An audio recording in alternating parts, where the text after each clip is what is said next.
So yes, I am a freshly minted licensed aesthetician, but before that I worked as a PMU artist, and this is my studio. I've been doing that for like a year and a half.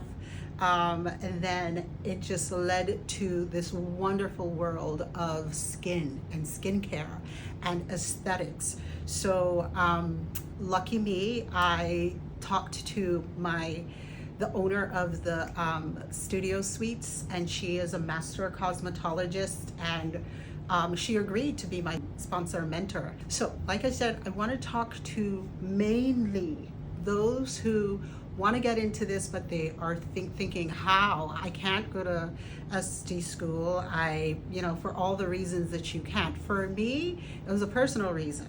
I am the sole care provider of my mom, and she's elderly and she needs me around the clock. So, signing up, enrolling in esthetician school was just not an option, right? I already was working my work schedule around my mom's care, so I couldn't add on school to it. Having said that, you need to go do your own due diligence. I will share as much as I can here with you, but you need to follow up with your own due diligence. And the main important thing that I want to say to you is that apprenticeship is not for the faint of heart. You are literally, I call it an independent study, because for me, I had to do everything. Even getting time to work on a client, that was something that I had to make myself available for. I had to hold myself accountable. My sponsor did a whole lot. She had only done this maybe once or twice before, and it is a lot. It's very taxing on the sponsor. They're running a business, and they are held to certain expectations too by the board. Okay, so they have to submit reports every month. They have to monitor your progress, and if she's running around or he's running around managing a business, it can be a lot, right? So I knew that I had to take the lead in many instances and log my time and commit to a certain program. You are not being paid, and I'll talk about that some more. And you are not paying your sponsor. It's the law. They should not collect a fee from you. So there are all these things that make it not kind of like an attractive or appealing thing to get into. If you're working, you got to manage that. If you've got personal, life situations like children and all that, you got to do that. Running my business, I had to do. There's so much to it. It can be done. And that's why it takes a whole year. It takes 12 months, right? Don't gawk at that. You're going to need those 12 months. It can be done, but you have to hold yourself accountable. So if you're a person who likes a lot of hand-holding and to be told what to do, doesn't want to think for themselves, do not. Apprenticeship is not for you. This, you have to make your own time doing, right? You have to make your own hours. After everything I said, then you have to study, and the reading material is for me, it was fast. I was geeking out so much on the Milady textbook. I was loving it. Even all the histology, anatomy, all of that stuff. I couldn't even pronounce half the words, but because I found it so fascinating, I just find it also fascinating, which makes me a different kind of bird. But I really did love it. And I imagine if you're not about it, don't do it.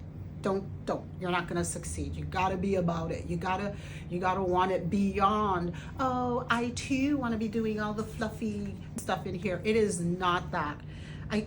After going through this year, I was like, why isn't this like part of the medical profession, pray tell? Because it can get that intense. And if you care about what you are actually doing in your treatment room to actual live human beings, you would make sure it applies. There was one point when I was studying, I was thinking, it's so much, dear God, how am I going to remember all of this stuff? How am I going to remember that for the exam? And I just kept going. I'm like, you got to know this thing. Excuse me, screw the exam, but just you got to know it for the actual human beings that you're going to be touching. So that is that. That is what I have to say about that. But as I also said, I'm going to put out other videos where I will talk about your kit and setting up for your practical exam. And setting up for the theory exam. I couldn't find anything about it until I did, and that's what I want to share with you. So I hope you found it interesting thus far and want to stick around, because again, if you are someone who is self-driven, you will do well in an apprenticeship and you can work it around your schedule. If you are not self-driven, if you need, again, hand-holding, and you would prefer to be told what to do, then I would say, yeah, go to esthetician school, go that route. Okay, so I'm not trying to say, apprenticeship and independent study, like I call it, is for everyone. It is not. Would I do it again? Yep, because I'm not a child. I would do it again in a heartbeat, and I am so happy I did it, because I saved myself a whole lot of money. And I feel like, setting my own pace, going back and reading the material and how I got my hours done, I felt like working at my own pace was the best thing for me. And I didn't need 600 hours at 3, 4, 5 months. I needed the whole year, because I had a life and I could really dig into some of the material here practically with my mentor. Going through it, it sunk in a whole lot better than I can imagine it would have in esthetician school. I'm not knocking esthetician school. If you feel this is for you, stick around and we'll hop into all the other areas.